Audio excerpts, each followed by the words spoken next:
Okay, thank you for joining us. My name is Greg, CEO of Power 100 and your host with PowerChat. And we are very lucky today. We got Mike Hollander of Weather Tite Windows joining us.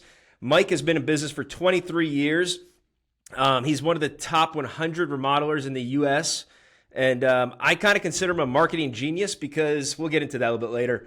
But at the end of the day, he is number 23rd ranked CEO on Power 100's list. And we're very excited to have him on the show. Welcome to the show, Mike. Thanks for having me, Greg. I appreciate it. I'm honored to be here. Cool. Yeah, we are as well for you to be here. Thank you.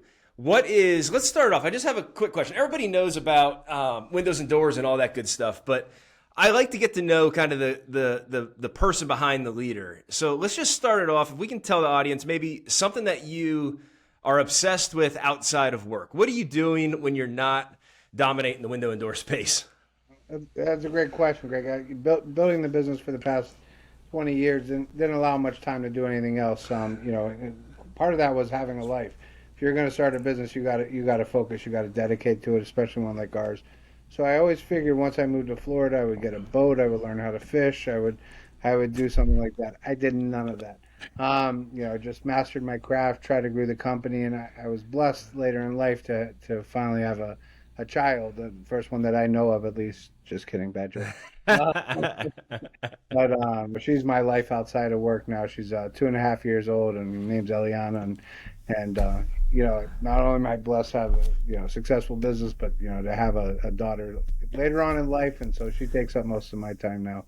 What the free time I do have.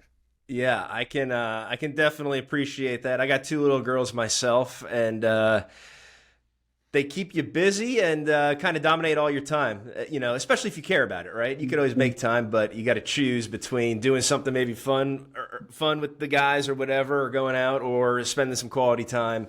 And I think that pays off dividends in the long run. So that's real cool.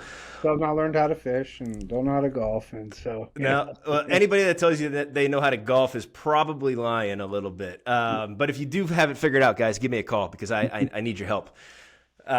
The fun part, Greg, is I hire a lot of ex-athletes. I got currently on my sales team. I have 2 professional golfers. They both have their, they do some work for some of the local country clubs, and they used to do golf lessons. But they'll even tell you how hard it is to make it. But I love hiring these ex-athletes because they're just so competitive, But these 2 guys are both professional golfers, and even though I told them I don't know golf, I don't understand it, I'll pay to have you 2 play. And I'll just sit back and watch. That means they're pros, right? If they get paid to play, is that not? They will not play each other though. I don't know why. Sell windows. I can't convince them to play each other a free round of golf. But I'll get them one of these days. That's funny. Yeah. Speaking of hiring athletes, right out of college, I worked for a company called Enterprise Rent a Car. Everybody's probably heard of them.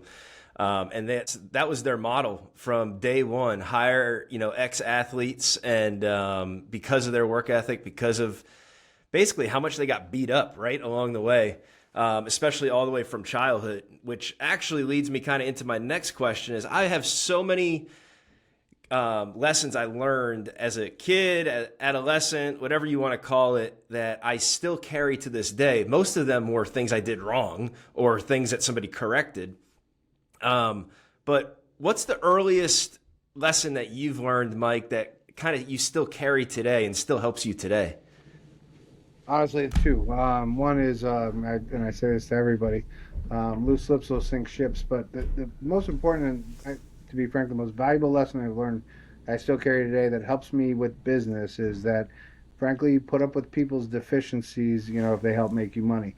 You can't micromanage. You want everyone to do things your way, and that's fine. You set those processes forward. You have to have processes. You have to be able to delegate. But you're not going to love everything about everybody, and you can't change anything about it. Especially when we get to a certain point in life, people are who they are. So, I hate to say it, but sometimes you tolerate what you consider to be a deficiency, as long as your best interests are in mind, or if they help make you money. We learned that a lot during the Great Resignation, after COVID. That's real. Yeah. We spoke about athletes. Last year was kind of like a rebuilding year. It's kind of like we were, I still consider us a dynasty, but or dynasty. The Lakers, the Chicago Bulls, call it whatever you will. And then, last year we lost some people to work from home positions that I don't think really exist too much anymore. But people wanted to give it a shot, and so we had to get new people in. What makes us different is we're a well-oiled machine. We have processes in place. You can hire people, and as long as you can teach the process, they follow the process.